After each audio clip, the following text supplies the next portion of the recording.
Hi, I'm John Uri with United Soldiers and Sailors of America, and I'm here with Steve Agnelli, our board chair. Hey, good evening, everybody. Thank you for tuning in tonight. This is Steve Agnelli, Board Chair, United Soldiers and Sailors of America. Happy you all could join us this evening.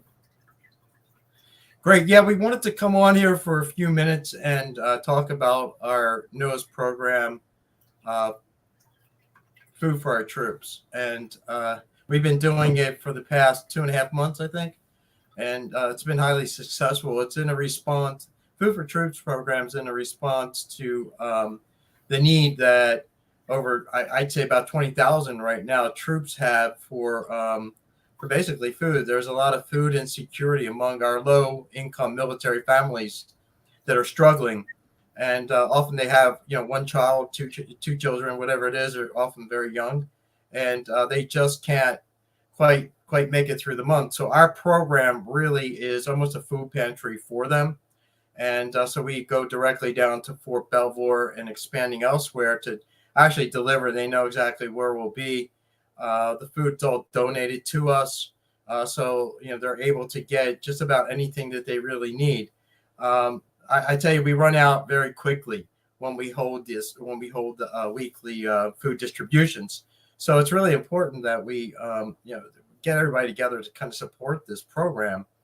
And I got to tell you, it's just it's heartbreaking, especially when you see the children come up. And I like last time I told Steve, I had a service member come up and say, sometimes that they just don't have enough food to make it through the month, and it becomes very scary for them. So this is something that our service members and their families should never have to experience.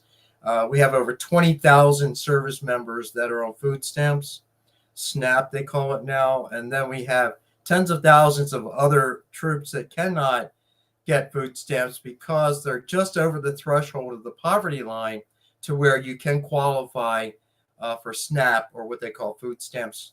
So they're unable to qualify. So I know in Texas at Fort Hood, there's a lot of churches around Fort Hood that have food pantries. Inevitably, every Sunday when you're down there around Fort Hood, you can go in and just see, just a whole cadre of male and female service members still in their work uniforms, just getting food from these churches, these church pantries. So, we investigated here, and we had the same problem in the Washington, D.C. area with Fort Belvoir, Joint Base Anacostia Bowling, and Joint Base Andrews. And not to mention the service members that are living off base housing.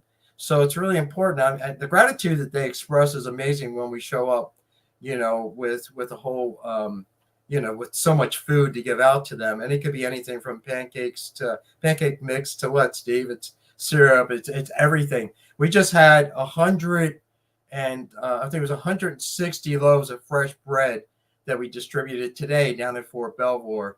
And with the high costs, with the inflation going on, the high costs of food and other items, it goes a long way to really help them. And so tomorrow we have about 400 gallons of milk that we're trying to deliver down to Fort Belvoir. We have there's a very generous benefactor out here, owns a farm, and it's also he also has a store where he sells everything, and they have an abundance of milk that he called up and he said, hey, I have all this milk. We over ordered, please get it to the troops that need it. So we're actually working now to try to make that happen for tomorrow. So our intention is to keep this program running until the need no longer exists, but the need is ongoing, and it's getting worse as inflation's rising. The need for food, where they're struggling for food right now, and again, it really gets, as we see it in the image behind me, is their children, and there's no reason for any child to go hungry, but especially, the children from our military service members who are already sacrificing enough for our country, that they have to also worry about their children at home, whether they have Pampers, whether they have formula, baby food, diaper, whatever it is, just general food in general, milk, bread, eggs, all that's gone up significantly. So we really depend on everybody to just please contribute. Please do what you can. Our website is scrolling at the bottom of the screen, so you can go there and either make a donation or go there and hit programs and services.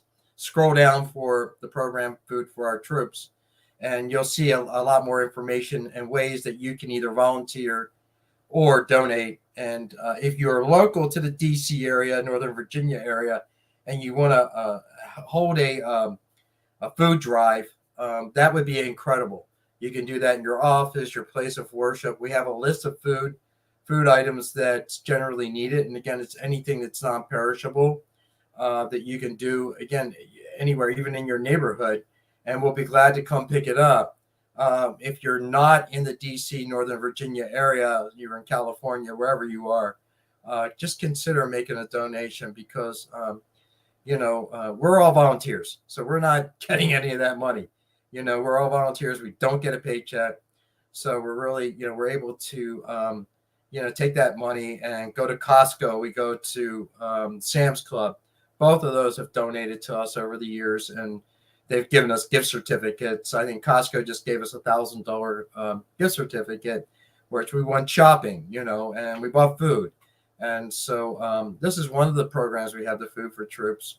We also work with the Department of Veterans Affairs and help homeless vets in our area.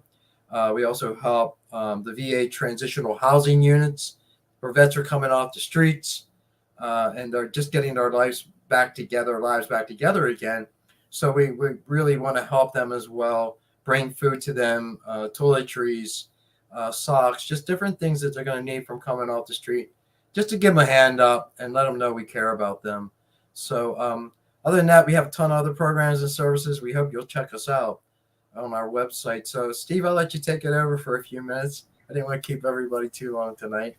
Yeah, no, I appreciate it, John. You brought up some really, really good points. We not only serve, veterans that were in our military and obviously served our nation honorably, but now we're currently also serving. Actually, we've done this for years, but our focus right now is mainly on this Food for Troops program that we got going on right now. And there is no reason why any active duty member should be struggling with any food.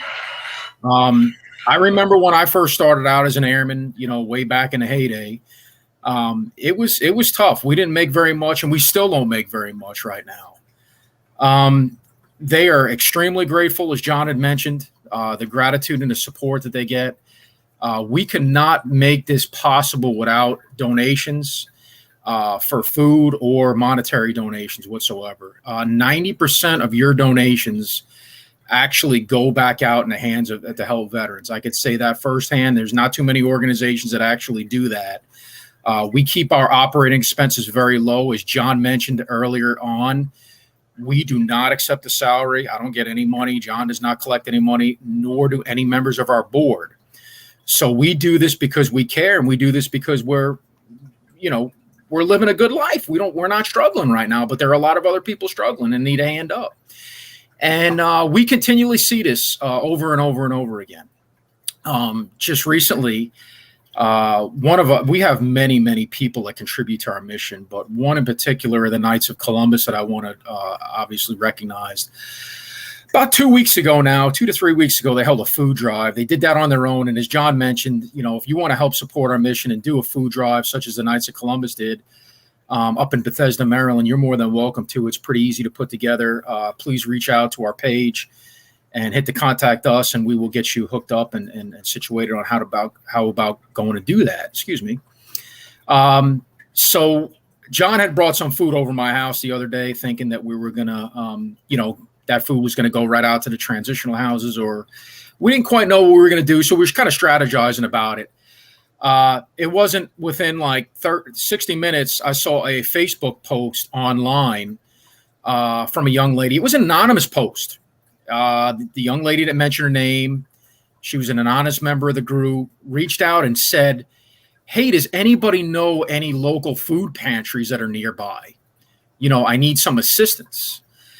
So I, of course, said, "Hey, can you please send me a direct message, a PM on Facebook, and let me know so we could connect and let me know exactly what you need, what's going on. And because of that food drive the Knights of Columbus did, and we had that food right there and readily available, we were able to help this lady and her family. The situation is simple. I'm not going to give like too many details. Obviously, I'm not going to give the young lady and her family's name out. I can't do that anyway. But I basically got to talking to her, and I said, hey, what's going on right now with you? What's going on in your life? And she said that her dad just recently passed away, and they had to get plane tickets for the whole family to fly out, and last minute plane tickets, they're not cheap. And then the husband had to get called back to work, so he had to change his plane tickets, and they pretty much emptied out their savings to pay for these plane tickets so that she could pay her respects to her dad and be with her family when they needed it down in Georgia. So we got together, and I was like, hey, what do you need? They got 3 kids that are involved, the youngest being 6 months, all the way up to, I believe there was a 1-year-old and a 2-year-old. So very, very young children. And they needed Pampers also too, and baby wipes and all of the essentials. It was because of those food drives that are held and our like John had mentioned earlier, like a local donor with this milk that is actually being donated to us. That's all made possible from you folks, and like I said, we couldn't be able to do what we do because of y'all, and it's much appreciated. And it's a lot of the, it's a lot of the same people that need assistance, which is fine, which is perfectly fine. We don't put a value on anybody. We don't judge anybody in our organization. That's what I love about our organization. And we're just out to help people out of the goodness of our hearts. We do it because we actually absolutely care. And I believe it's kind of our duty to do it. We were put on this planet for a reason. And the reason is to kind of give back to others, because others are a little less fortunate than we are. Let's just say that. And we make that connection. I live down at Fort Belvoir, and I actually see that firsthand. And there's nothing I like. I hate seeing it. I hate seeing people say, hey, I need some help. But you know what? We need to be there when that phone rings, or when that person comes knocking at my door, or when we see that Facebook message to say, hey, how can I help? And that's what's great about our organization. That's what I love. And we will continue to do this mission, as long as we need to. We're going to try to partner with a lot of the chaplains on base, which we actually already have, to kind of try to set up an ongoing food pantry. But in order to do that and sustain that, we need donations in order to do that. And we need support, and we need food, in order to do that. So we get a lot of great corporations that have donated. Like John had mentioned, Walmart just gave some money, Costco, Sam's Club.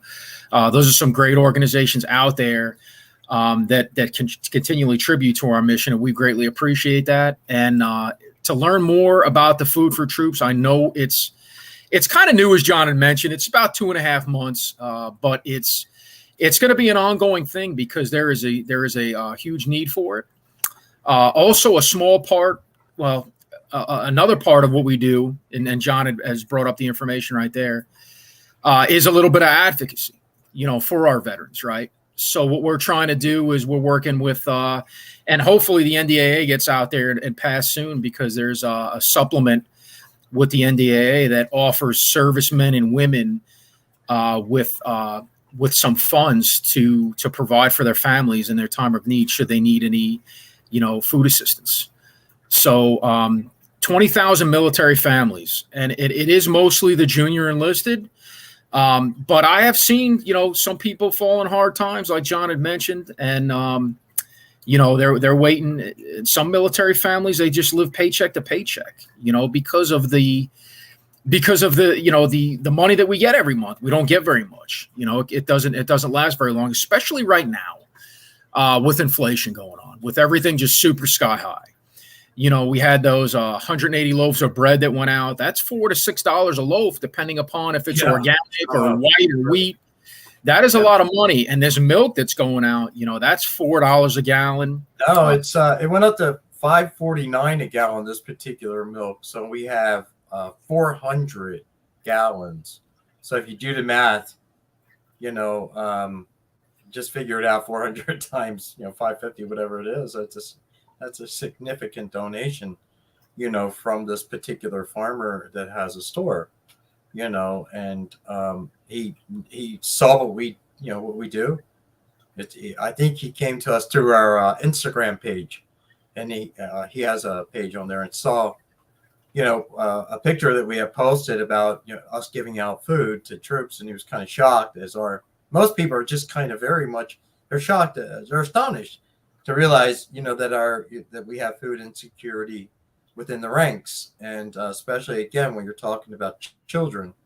It's one thing if you're a soldier, you're 21 years old, Chipotle's around the corner, you're good to go, and but when you're a married couple with a baby in arms or a 2-year-old, they obviously have special needs: Pampers, powders, different kinds of food, formulas, things like that, and you're not making the money you need to sustain your life or to keep your children and your family healthy, and you're expected to defend the country, then you have to really second guess, what are we doing? The fact that we have to put up a program, Food for Troops, should say it all, and you would think that people would want to at least come online and learn a little bit about it. If they're truly grateful for their freedom, they truly support our troops, as they say, then they'll do something about it. But, it's one thing to talk about something, it's another to actually take action. So your words are kind of useless, quite honestly, and that's all you hear. You hear a lot of lip service. You see a lot of bumper stickers. I support our troops. Yeah. What do you do to support our troops? I'm sorry, but you get to a point where, and my whole thing is this, we wouldn't even need Costco or Walmart or Sam's Club if every American would take a little responsibility on themselves and donate a little bit. If everybody donated just a little, we would be able to have such an enormous impact. But they can't wrap their heads around that. I think unfortunately, it takes some kind of tragedy or something or other to occur for people to just wake up and smell the coffee. Freedom's not free, and people are sacrificing for that. And here they go, just so glibly down the road, just taking it for granted. And I had one soldier come up tell me, he said, you know what? The next time there's a war, I'm going to put a gun in their hands. They can go fight it themselves. And he was just angry, which was rightfully so. You shouldn't have to go around scrounging for food to feed your family. And we know that politicians are too busy doing whatever it is they're doing these days, fighting each other and arguing back and forth, to really hone down on the most serious problems we have. No one wants to really talk about that. Thankfully, we have Senator Tammy Duckworth and Senator Lisa Murkowski are the ones that you were talking about, Steve, about wanting to put some legislation into the NDAA to increase, to have a fund to where when things like this happen, problem is that fund will run out in 1 hour. We've seen the need, and it's great. It's not just some small need. And I don't know what kind of fund that they're even talking about in Congress to do this with, or what paperwork, what red tape is going to be involved. But it's organizations like ours. It's organizations like the USO, VFW Foundation, things like that we're able to respond much more quickly than the government even the military could ever possibly do. So the best bang for your buck is organizations that have their boots on the ground and can get it done quick. Like yesterday we got the donation. What was 180 loaves of bread? They're eating that bread tonight wherever they are on base or off base housing. They're actually eating tonight. How long would it take? That bread would have been moldy and old. You wouldn't even have known it was bread if you had to give it to the military, to the government to deliver it, right? Seriously, I'm not even being glib about this. I'm being serious. And The same with the milk tomorrow. 400 gallons of milk. That they'd have probably froze it, or I don't know what they would have done with it. But we're able to transport it from point A to point B directly into the hands of the service members and our families who need them.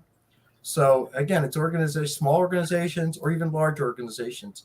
Again, USO, huge. I mean, they do so much good stuff. They're able to, like we are, able to get it right into the hands of service members who need the food, who need the toiletries, who need the essentials, and have that direct impact. So the minute that they wake up and realize the benefit of organizations that actually have their boots on the ground like this, the better it'll be for our service members, their families, and even veterans. I mean, look what we do for veterans. I mean, we're always out there. So that's my spiel. So I'll let you take over, Steve. I get too passionate about this when they have to talk about the response of the military and our government these days for our service members, because it's bad. It's bad, and it's a sad state of affairs. I mean, they're all, everything else comes first, and usually what we call the stupid shit comes first. I'm sorry, but that's what it is, and that's what's going on right now. And in the meantime, people are out there, families are out there having to go without food. And like that one sergeant told me, he says, I go to bed hungry sometimes because my kids wanted second, or I know I need that money because we need to buy Pampers, we need to buy formula. Shouldn't have to go to bed hungry. Right? Yeah. I mean, am I wrong in this? I mean, no, you're just real passionate about it because you've heard the stories directly from the servicemen and women yourselves. Yeah, you've been out here. Yeah, you've been experiencing it. You've been, helping out with supplying the food to these young airmen, soldiers, Marines out there, and it's just, of course, and it's just heartbreaking. I think, to your point, about organizations such as ourselves in the USO able to act really quick, to kind of back that up was, in January during the election when they stormed the Capitol during the Capitol insurrection. They called us, like looking for help because the military is great, but they take a lot of time. The government, all right, they got some great resources, but man, everything takes forever. The key word in the military is like they want something done, hurry up, and then you got to wait. Hurry up and wait. Which we're so used to hearing. If you've ever served or currently serve right now. Yeah. So, it's, I think you're just really, just passionate, John, about helping others out, when they need it, and you're there to answer the call, or you're there to pick up the phone, whatever. We'll always there, and we won't waver, and we'll continue to do our mission as able. And I really hope that we try to see inflation slow down, and there's some relief, even if, like you said, John, even if this supplement goes in the NDAA, how much red tape is that soldier, airman, Marine going to face when they got to go through their chain of command? And what are going to be the qualifications? Right? Exactly. There's a lot that's unknown about this, right? Yeah. So what we could do as an organization is we could just go in with our volunteers, set up, and the rest is kind of history. Just, people just start showing up, and then we start handing stuff out. And they are ever so grateful for what we do because of people like yourself that are listening, that are tuning in tonight. It's not just myself. There's a lot of people. You say me, but it's you as well, and the whole organization. So it's not me. It's everybody. Sure. It's all of us. Yeah. Yeah, we all have a part in it. Absolutely. You're absolutely right. I could never do this myself. No, we got some great people, to help out to make this all possible. We couldn't do it ourselves together. So I encourage you to go online and learn more about Food for Our Troops. Like I said, it's a new thing that we're doing. We've only been doing it for the last 2.5 months or so, but this is something that we'd like to sustain, that we'd like to continue. We want to continue to build those relationships with the surrounding military bases, Joint Base Anacostia Bowling, Joint Base Andrews, Fort Belvoir, maybe even possibly Fort Myer. We haven't reached out that far yet. But we want to really try to get this, solidified and down. and then also too to have that lasting impact. And the only way we could do it was with your support and with your donations. So please go online, USASOA.org, to find out more about our Food for Troops program. And we certainly appreciate you all tuning in.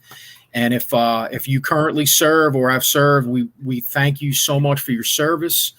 And if there's anything we could ever do for anybody or answer any questions, please just send an email or make a phone call. We're there to answer the call. That's one of the things that we hear from veterans, is that they wind up calling our organization and they're really surprised that somebody answers their phone call. And is there on the other line, and that they're able to talk to somebody. Right. We never say no. We always, if we can't help them, we always wind up referring them to somebody else, that another organization or somebody that can help them. Right. But I 9 times out of 10, we could actually help them out, whatever it is that they need. So the mission goes on, and we couldn't do it without y'all. And hope you all have a great evening, and thank you for your support. Yeah, thanks everybody, and I'll just close out saying that as well. And thank you, Steve. We wanted to make this a short video or a short stint here, but sometimes some of the things that we have to talk about or we need to elaborate on and to explain and then to answer any questions. But we hope to draw awareness to this situation and ask everybody to do their part as a grateful American to please learn more about this program and ways that you can help. You can get other people in your neighborhood, your place of worship, your school, your work, hold a food drive, that sort of thing. So go onto our website, like Steve said, USASOA.org, and there's a whole list of ways that you can help and impact the life of a service member and their family. So again, I also want to thank everybody, and again, reach out to us if you know anybody needs help. Please let us know. If you need help, let us know if you're a service member or a veteran. We have the Food for Troops program. We do other things.